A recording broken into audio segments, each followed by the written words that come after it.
break. We also hope you've done some Bhangra steps and energized yourself. As of now, we're about to proceed to our next business session. Ladies and gentlemen, this business session has been sponsored by Jawaharlal Nehru Port Trust, JNPT. And we're going to invite our speakers on the dais to begin the proceedings of the session. May I once again request everyone to please take seats. It is now time to begin the session on the financial aspects of business. I'd like to first invite on stage our session chairman, Mr. Ajit Jangle, Group Chief Operating Officer, Avvashya Group. Let's have a round of applause as I now invite on stage our session chairman, Mr. Ajit Jangle. With a career spanning over 20 years, his experience includes 10 years with, the initial 10 years with Mahindra & Mahindra Limited, as well as 6 years with APL and 5 years with Toll Global Logistics India. Our next speaker for the session is Mr. Vipul N. Thaker, CEO, NuFuture, Haribhakti Business Services.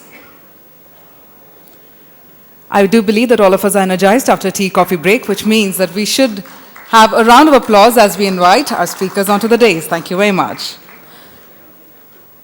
Our next speaker for the session, ladies and gentlemen, please help me welcome Mr. Charles Gondrand, Managing Partner, LoGon Investments. And our final speaker for the session is Mr. Sandesh Mestry, Director, Family Business Practice.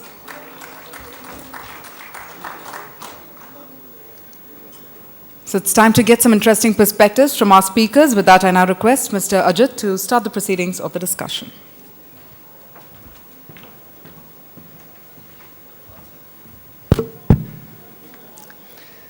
Good afternoon, ladies and gentlemen. I think still people are coming from a tea break, but I think we don't have much time, so we need to start. I think the task given to me to give a justice to this session. At the same time, we cannot delay further from the 2:30 for the lunch time. So quite a difficult and a conflict of interest, basically. But anyway, let's try.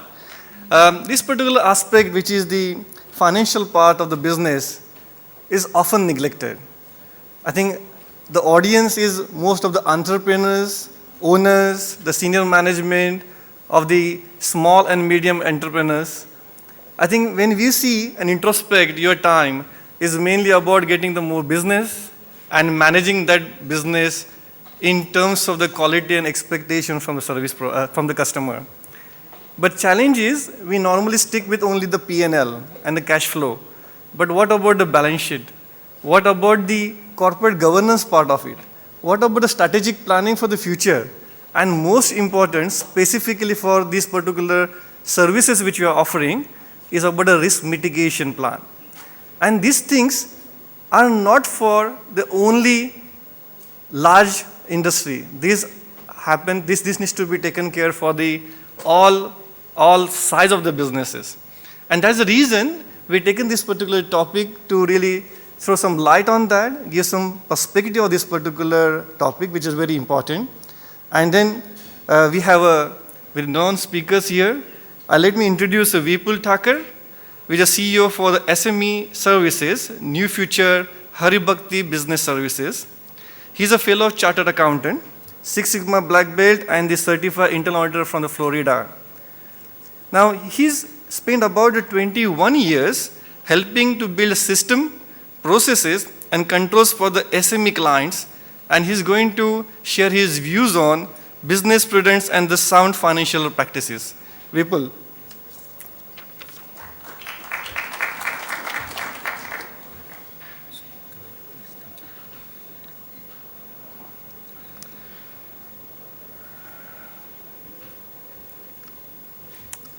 Good afternoon, ladies and gentlemen. Good afternoon. Good afternoon. Thank you.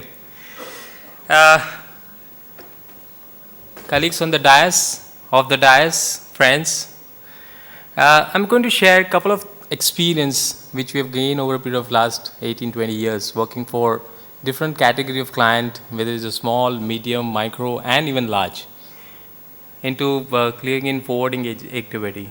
Some of them have integrated backward, some of them integrated forward, and then so we have variety of experience, and I tried to put it in terms of few slides to share with you. A couple of observations you find it's something different. So maybe, I mean, when we say about logically, it makes the same way of interpreting it, but when we actually put it into a business sense, it differs. But before going into the subject topic, I said let me at least touch base with what is the definition we are talking about. When we say about the prudence, prudence means, we said carefulness, using discretion of good sense, caution and forethought. When it comes to the prudence definition comes into business, it comes with as a good judgment. Good judgment of a particular situation, particular client, particular transaction, particular process, particular policy.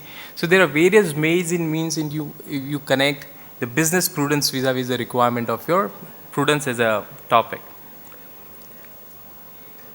Curtailed by, if you look at all the things which we talk about the prudence, it is all intangible. Intangible in the sense you can't feel it, but very important in your business prospect.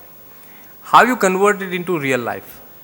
That is converted as a financial process or financial systems. So I'll touch upon both the activities one by one, saying that how intangibly the company make impact on the policy process and the risk governance mechanism, converted and followed by financial management system and its monitoring. When we start with, for example, when we say corporate governance, that's a starting point and very dear subject of mine always. When we say corporate governance, there are a lot many aspects comes into our mind. What is the organization known for? Where I'm not coming at the small, medium, but everywhere, all the size of the company, this is the same principle applied. What is the corporate governance? What is the company known for? Whether you call it from the regulatory prospect or you call it from the employee prospect or you call it from the customer prospect, they always like to see what the internal structure or the governance structure individual company is following. I'll go one by one all the point so that will elaborate with in the real life story what we are more or less facing. So then it will be easier for you to correlate with your size of the business and the activity. So corporate governance followed by strategic planning and management, then your risk management, and then liquidity in the financial management. And ultimately control everything. So ensure that you are walking or you're moving in a business direction the way you're looking at. Starting with corporate governance, it starts with, we always look at whether it's an external rating or external customer or external regulator or internal employee. Everybody looks at management or everybody looks at the directorship in terms of how they drive their business processes. What is the business house known for? We have, I understand we have more than 4,000 members, but I can bet on whether it's a micro or a small or a medium or a large enterprise. Each of the 4,000 units is known uniquely or positioned uniquely for the services what they offer. It's not that, they're doing something, they're doing the similar thing, but they're doing the similar thing in a different way. And that is what the differentiator, I'll put it as a unique service selling point for people to get recognized.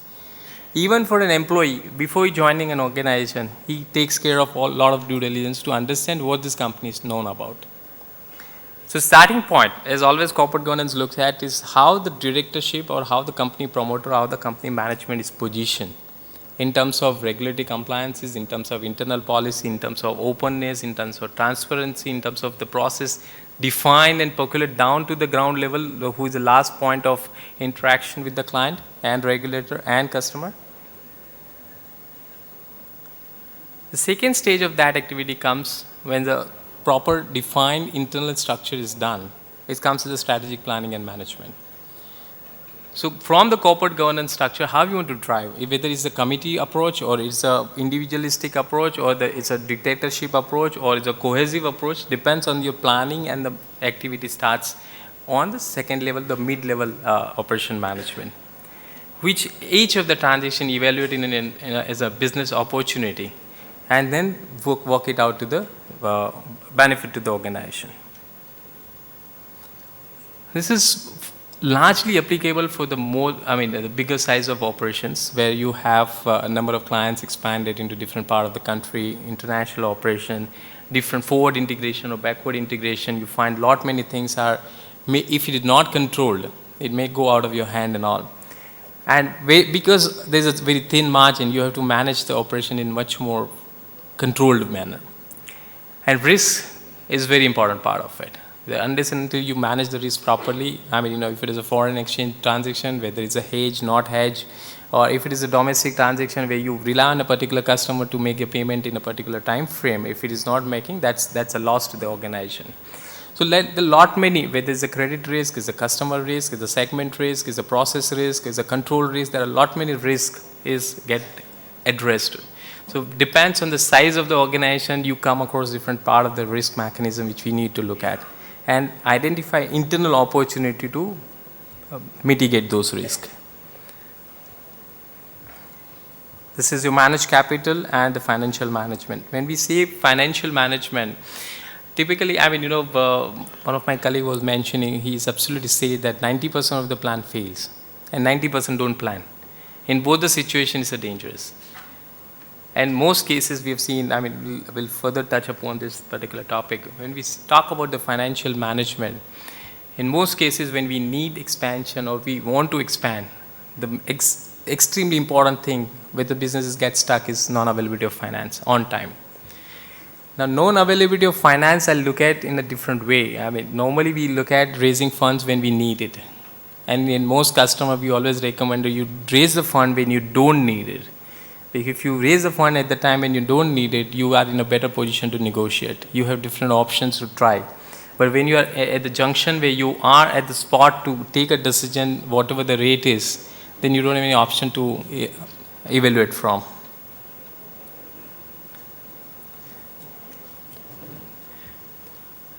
One more elaborate example which I like to give, like, in most cases we have seen a number of cases.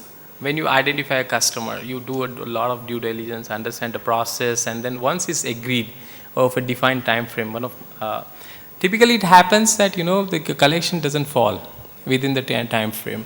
There are certain activities, whether it's the internal process error or external process error, which is beyond your control. But collection doesn't comes within the due date or the time frame which you are looking at. And in most cases, people don't follow what is the, credit period at any point in time you should give. There is no categorization of customer. Customers are built over a period of maybe 10 years, 20 years, 30 years, 40 years. But categorization of that customer into gold, silver, platinum, whether what sort of services to be provided, whether it is required to provide all sort of services or some service needs to curtail. What with the time frame within which you should recover the money. All this, it is one of the discussion point we had, you are not a banking business. You are into a facilitation of the service business. So in that case, all the money has to be recovered within the defined time frame. If the margin is very thin, if the business is not controlled properly, it may go out of your hand. And that is what we have seen in transport business, couple of transport operators, losing the money day in, day out.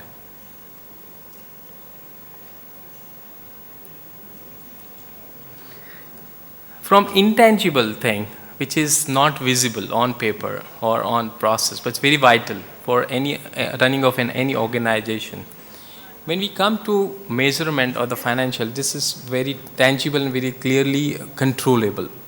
How you manage your business? So first you start with the business plan, and typically, the way we look at is create a plan what you want to achieve, say 3 years down the line, and break it up into a smaller plans of like 6 months or 1 year plan. And then define that what exactly you want to do. We are all familiar with the process. We are all familiar with the definition or the terminology which is being used here. But in most cases, when it comes to practical reality, we give as a second priority or third priority for implementation. And that's where all sort of problems starts in terms of managing the performance. Reflection of the financial control is nothing but your accounting practice.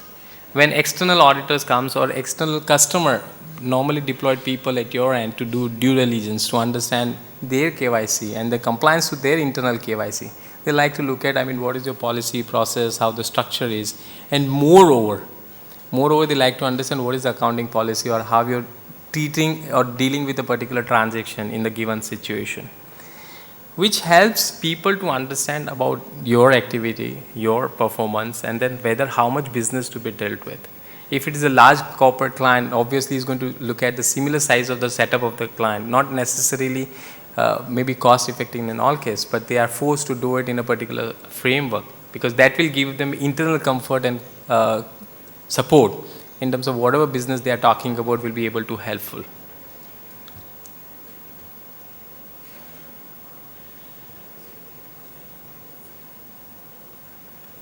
Now, these are the parameters.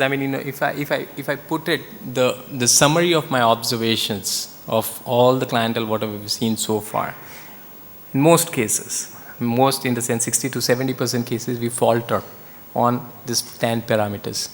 In a sense, cash flow, we never, when the customer is in, we are never evaluated what is the size of, what is the relationship we are continue to maintaining.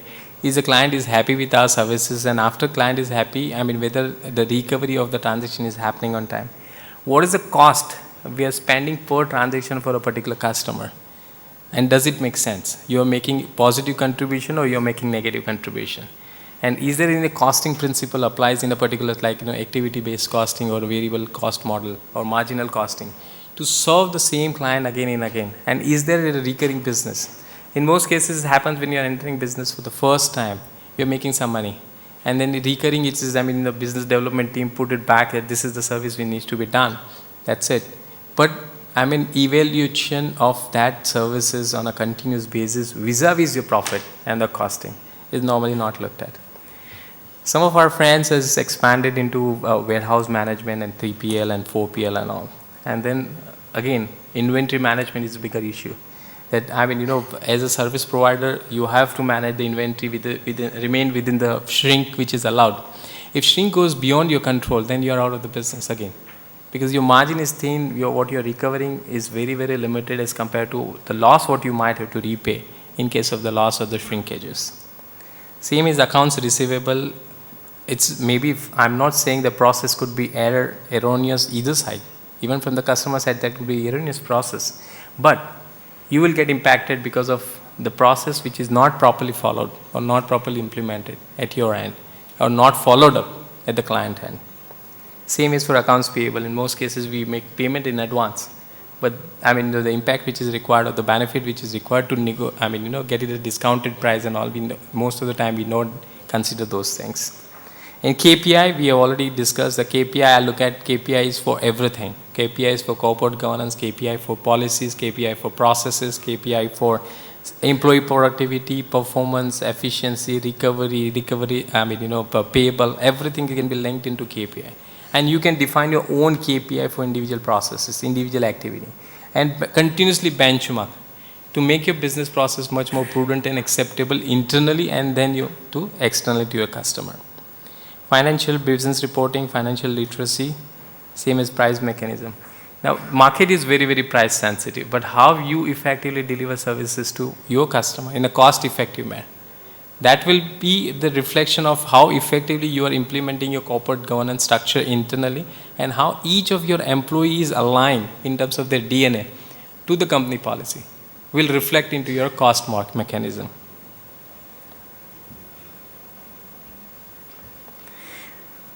So coming to effective financial management will help, understand most of the process, because typically what we end up doing is creating list of priority and try to address priority number 1, 2, 3, 4, 5. And in 99% cases, we never be able to reach to priority number 9, 10 or 11. But if it is properly planned and then segregated and delegated to respective people, responsible people, and there's a review mechanism, whether the process has been properly followed through external environment or through internal control or internal audit processes and all, you will be able to judge where you are and how you can mechanize or how you can monitor the activity within a controlled environment. And these are all reflection in terms of how effectively you can discharge your responsibility and bring the company continuous, consistent growth path and accept client accolades most of the time. Thank you very much.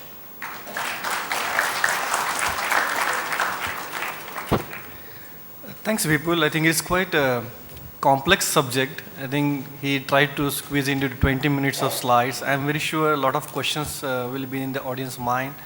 Of course, they are aware they are managing their businesses, but then to take to the next level, how to go about, that is a question. But we will park those questions and you can note it down, so when we conclude all the 3 presentations, we can take before lunch. We talk about so far is about the financial planning. But then, and many people must be struggling that I'm doing so much business and revenue is increasing, but what about bottom line? Because that bottom line is a value.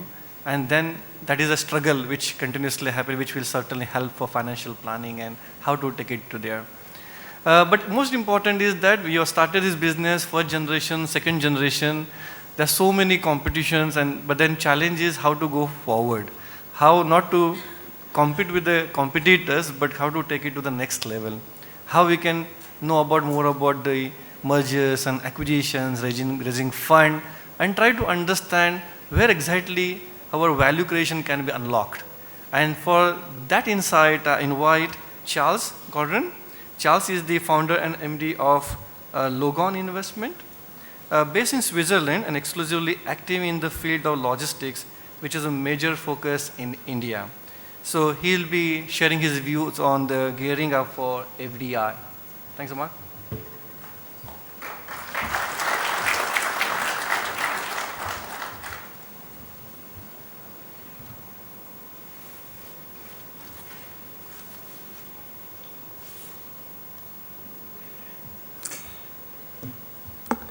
Good afternoon, everyone. Good afternoon. How are you feeling? Good, good. Real pleasure for me to be back in India and in Delhi. I've been coming on and off for the last 10 years, initially as a freight forwarder, representing a family business with 150 years of history in the freight forwarding industry. So I'm wholeheartedly part of you. And today as an investor, I've got a new hat, but my heart is still with logistics, and this company's focusing primarily on making logistic investments. Today I'm here to discuss M&A. I will give you a very high-level overview of the M&A landscape and give you very common sense advice and perspective on what foreign investors are looking for.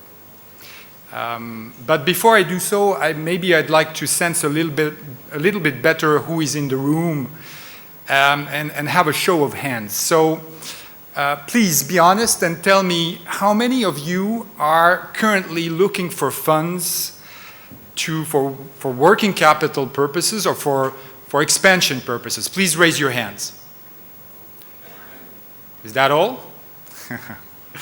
It's not so bad. How many of you have already engaged in the past with a foreign investor? Please raise your hand.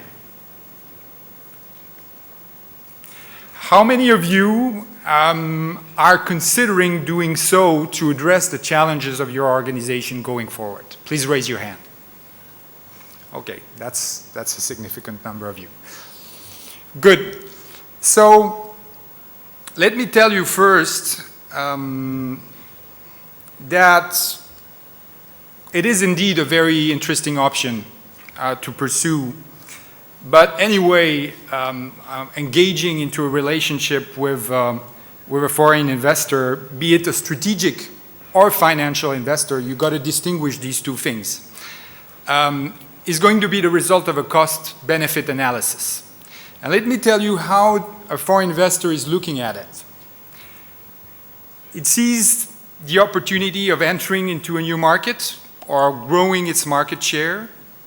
If it's already there in the market, it sees an opportunity to get deeper in the market, for instance, tap into the domestic part of it. It's true that a lot of international freight forwarders are already in India, but very few have gone on the domestic front to tap into the warehousing, the distribution, and let's say the local resources of the market in India. If it's a financial investor, they will get excited by the fact that freight forwarding models are asset light because they derive higher return on invested capital. They will be excited by the idea that the market is consolidating. That means there are potential exits for them. But they will also look at the risks, and they are not negligible. This market is still highly unorganized. That means a lot of the companies are inefficient or insufficiently distinguishing from the competitors. They're non-compliant because they're family ran and people look at tax optimization or other ways of running the company. They have a very high understanding of their own value. Promoters in this country, and there's nothing wrong with that, but think really their company is worth gold. And there is a huge gap sometimes between the valuation made by an investor and their own assessment of the value of the company. And finally, there are risks of failure. You should know that most M&A fail, especially in a very service-driven industry where the value are the people. People move. So there is a high risk for an investor to make an investment in a company, and after the investment is made, people walk out. That is a risk for them, and that's how they look at it. Now, from the freight forwarder's side here, it's also a cost-benefit analysis. You can get funding from a financial investor, so sometimes very significant. You read the press, raising 5, 10, sometimes even $50 million. Impressive. You're looking for synergies if you have a strategic partner. You're looking at joining an international network. How can you survive without a global agency network when you are an air freight or ocean freight forwarder? You need know-how in order to distinguish from competition. So these are benefits you will get from alliances with a foreign investor. But also the risks are there. How will you cope with a board member who's a financial investor who doesn't understand your business? It's not easy to have dialogue in a board room with someone who does not truly come from the business and understand what you're doing. It's also not easy to dialogue with a financial investor when they have a very short view and a very bottom line oriented view of your business. You may need a longer gestation period to get your products to profits. They have a 3-line timeline. How do you reconcile those views? If you're looking for a strategic partnership, you're looking at joining an international network, you do so and there's no cooperation. After all, it's not systematic that the partners of the group will bring some business to you. You have to prove yourself. It takes time. And these investors, being foreigners, they have a different culture. How do they understand the Indian culture? How can they cope with the local style? And how can you cope with their style? That is a risk. Over the last few years, benefits have largely outweighed risks. And you see on that graph that there has been a wave of transactions, sizable transactions, that peaked in 2011 with about 30 deals above $50 million in size, which is considerable. Obviously, in this cluster, you have more than just freight forwarding, you have other logistics segments, but freight forwarding did benefit from that with very high valuations. So there was a lot of money looking to get invested, and there was a lot of desire from local players to get funding to grow. Now I think things have changed. 2012 has been a difficult year. 2013 is quite unclear, and I think we transitioned from a seller's market to a buyer's market. I think there are going to be transactions. It's still a growing market. There is still interest in the Indian market, but there will be fewer transactions and at lower valuations. As well, at least for financial investors, they've walked a little bit away from pure freight forwarding models that are cyclical by definition, and they're focusing on more asset-driven businesses like cold chain, like warehousing, like road. So it is a less, let's say, buoyant environment. I think things will change once we get a little bit more visibility on the economical landscape of this country, when GST will come up as a clear advance or clear reform, when FDI retail players will start really to invest money in this country and change the retail profile of the industry. And also when the private equity fund will find exits. Now they're locked. They've made large investments that I've just shown on the graph. They haven't found an exit. And before they reinvest, they need to find exits for these investments. Now I've had a very brief look at the stock prices of three companies in the logistics space and looked at their performance over the last 12 months. You see that the three of them, that's TCI, Gatti, and forgive me, I didn't know, but All Cargo as well.